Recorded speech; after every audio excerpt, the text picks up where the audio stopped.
second one, that's the youth, in terms of getting them the employment and doing something for them in terms of empowerment. So these are some of the things that really motivated most of the leaders and the elders of the community. It was a clarion call in 2011 when the community leaders, including the chiefs, came down to my place and said, look, we want you to vie and we want you to run for the seat of the local government council chairmanship. That was 2011. I listened and I heed to their suggestion and to their advice. I went into it. We ran that election and I lost that election in 2011. Then come 2014, an aged woman, about 3 of them from the community, they came down to my place and said, look, we want to make a request from you. And I said, request? And they said, we want you to do the favor for us. They called my wife and they said they would like to speak with both I and my wife. Then, along the line, and they said that request was that they don't want me to run again and to contest for anything again. Oh, that's beautiful. I had even thought before that I ran, but if not due to the clarion call from the community. And they said, but is it to the bottom of your heart? And I said, yes, of course. We came to this earth without nothing, and we shall go without anything. And I said, okay. If they made a suggestion, they make a suggestion that, okay, if they want me to run for anything, would I? And I said, run again? From what I heard, that politicians, some of them are liars, they are not straightforward, and I don't want to dabble into that affairs. They now say, yes.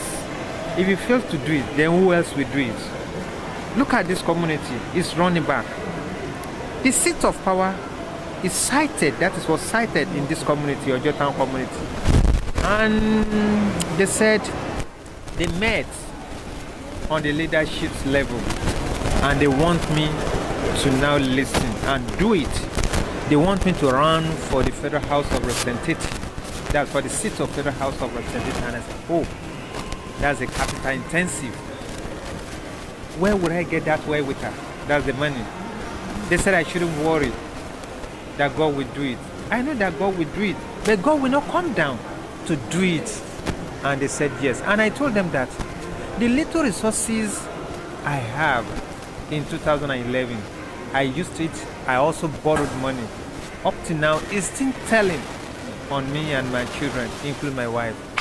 And they said I shouldn't worry. So God will take control. God will take control. Ha!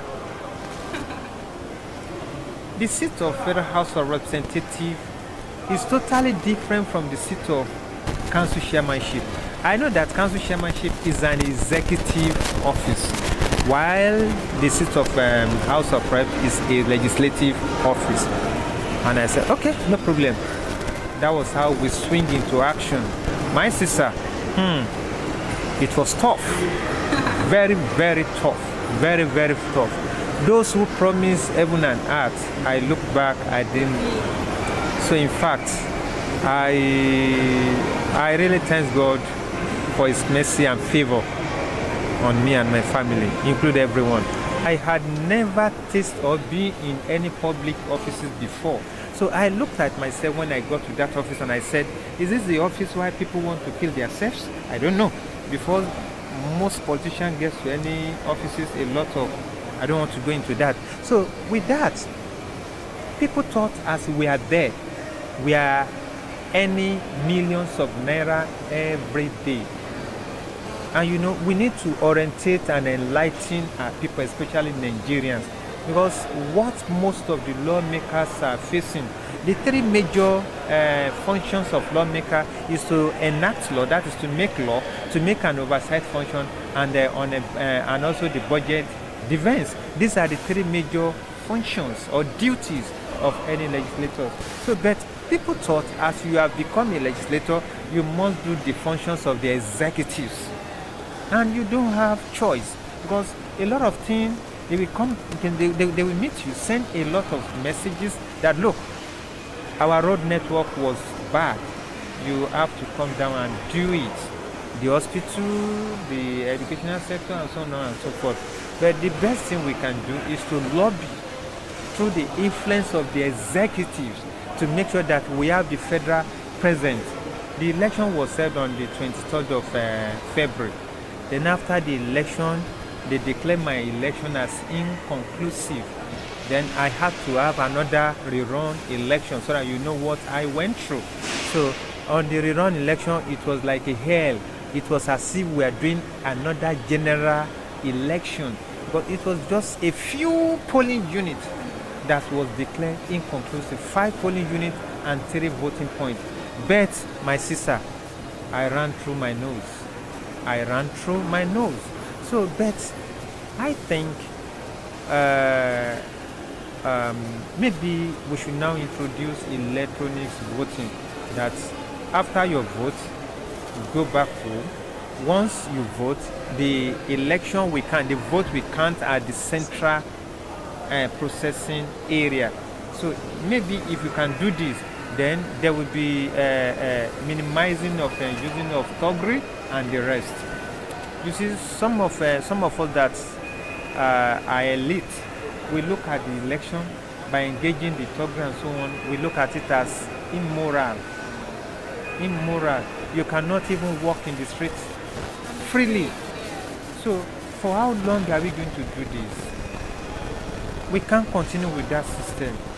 So maybe we should go back to the old system. I don't know. So it's really giving me a lot of concern for us to change our electoral law.